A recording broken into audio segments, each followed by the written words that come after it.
Hey,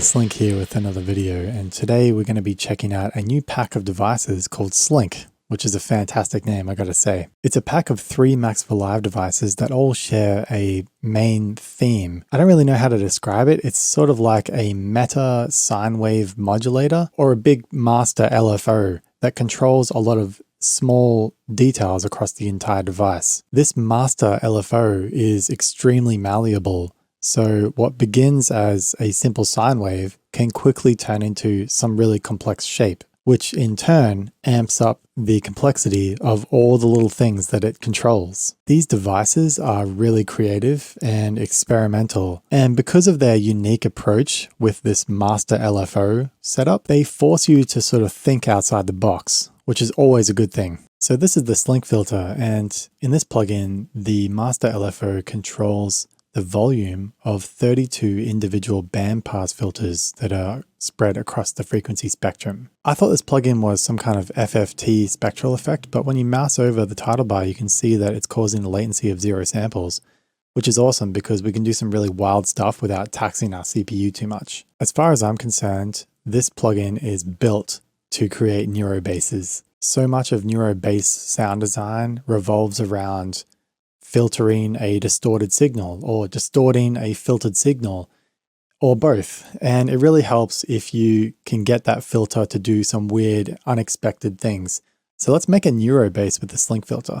So I've got some drum and bass drums up here. This is a sidechain, a glue compressor, and we've got an operator playing kind of a custom oscillator shape. And so far it sounds like this. But let's get a filter on there now, a Slink filter. The goal here is to totally destroy the sound. So let's just start messing with these multiply and ripple settings. I'm going to set the transport sync rate so that we're at like 1 beat. And I kind of want to aim for lots of movement in the center here. That's pretty cool. We can also scan through some different, I guess, randomizing options. You can see it kind of scanning through. I think it kind of pulls left and right, that ripple effect. I'm going to turn the gravity up so it's hugging the bottom. So far it sounds like this.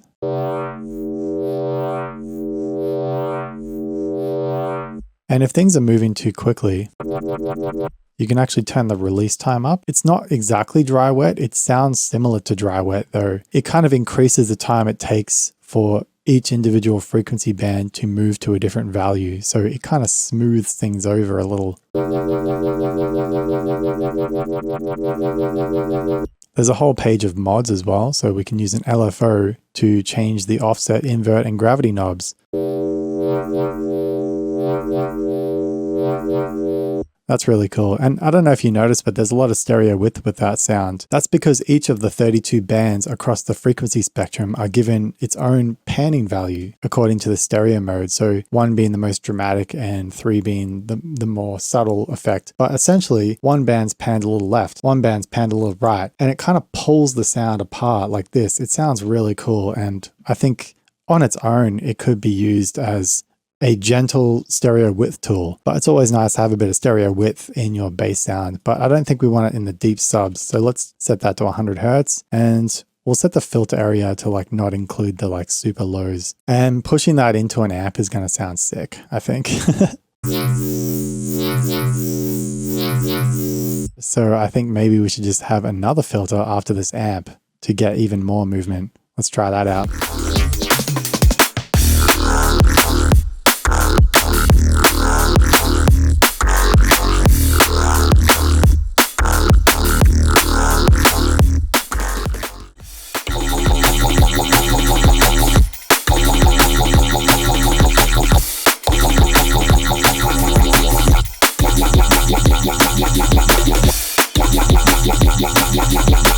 Oh, that's sounding pretty sick.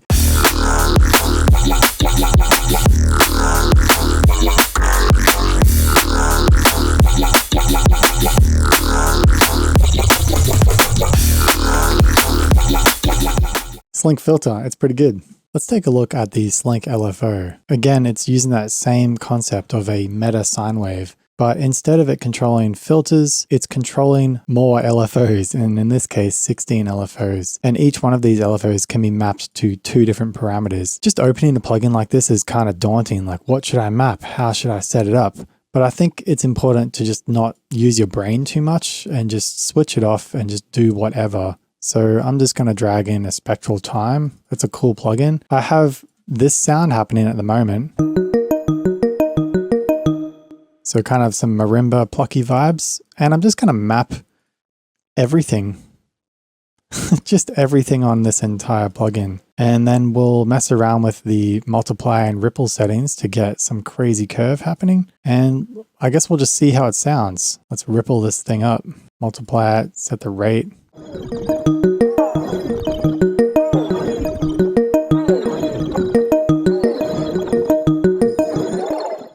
These little buttons on the side invert the polarity, which is handy. If everything seems to be happening at the same time, you can just invert a couple of the polarities and you get a more random effect. We also have some more things in our little rack here that we can map, like, I don't know, the volume, the chain volume. And also this operator has, you know, this extra oscillator that could introduce some different weirdness. Let's map that too. Just map everything. So Slink LFO also has this really awesome tab called sample and hold. And if you turn this on, it takes kind of snapshots of the positions of all of these different LFOs. You know, it's more of a stutter effect rather than a smooth scrolling sine wave according to this rate. And you can also set up like slew so that the time it takes to transition between these positions is smoothed. And this can really sound kind of lasery depending on what you have things mapped to. And of course you got your mods. So let's just mess this up even more. If we think outside the box a little bit, we could have another Slink LFO or even just a regular LFO at this point, because I just need to map one more thing, the rate of this sample and hold. And I think that will sound really cool. Oh, this is going to be crazy.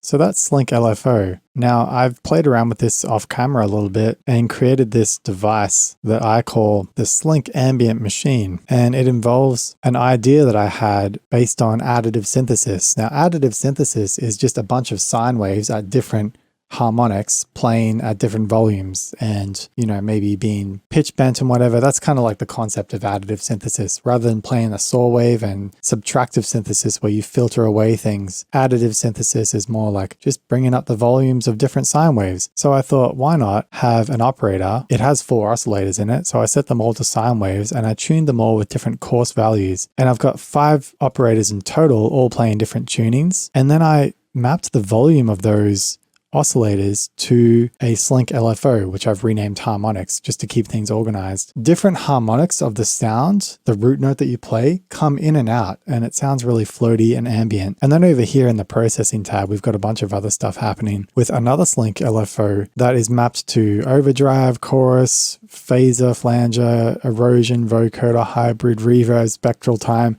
just doing a bunch of different stuff. And essentially you can hold down one note and it will just turn into this soundscape.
Let's take a look at the Slink MIDI plugin now. Again, it's got that same main concept of having a master LFO, and in this case, it's controlling when MIDI notes are being triggered, and also a separate master LFO curve is controlling what the pitch will be for those individual notes that are triggered. There's a threshold here, so when these little dots pass above the threshold, it triggers according to the settings in the clock here. You can set up a scale so it doesn't play like all the wrong notes. It can play all the right notes in a scale as well. Now, I could have just put this on a synthesizer and been like, wow, listen to all those random notes. But instead, what I've done is created a MIDI effect rack and broken the keyboard up into different chains using the key tab here. Whenever this plugin triggers a note, it will be somewhere in this range, okay? And it could be right here. And in that case, the kick channel will listen to that and play a kick. Otherwise, it might be down here in the sub range. So the trap sub might play a trap sub. I'm using Slink MIDI as a sort of conductor for all of these channels to create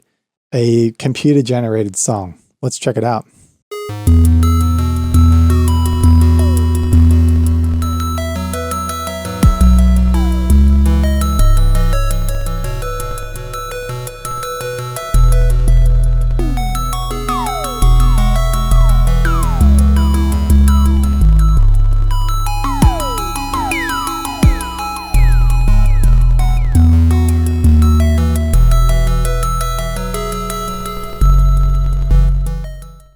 By the way, I absolutely love this scale tab. It works kind of similar to the Ableton scale plugin, you know, that you're probably familiar with, except it has this color knob, which can dial in how often, you know, less important notes in the scale are played. You can have all notes in the scale playing equally as often. I find it sounds nice to put additional weight on the root note and like the fifth to kind of maintain that melodic context a little bit more without it diverging too much. We could try a minor scale as well. And you can also make your custom scale. What's even more cool is you can put this into ARP mode and then send the Slink MIDI effect MIDI notes via your MIDI keyboard or a MIDI clip. And you can kind of define what notes are in the scale. So what you can do is have like a chord progression and then everything will conform to the chord progression. And when the chords change, all your layers will sort of change with that. But yeah, this is just sort of one use for the Slink MIDI. It's the most creative and interesting use that I could think of using this thing, and it's kind of cool to get that like Aphex Twin sort of randomized generated music kind of vibe. I really enjoyed making this.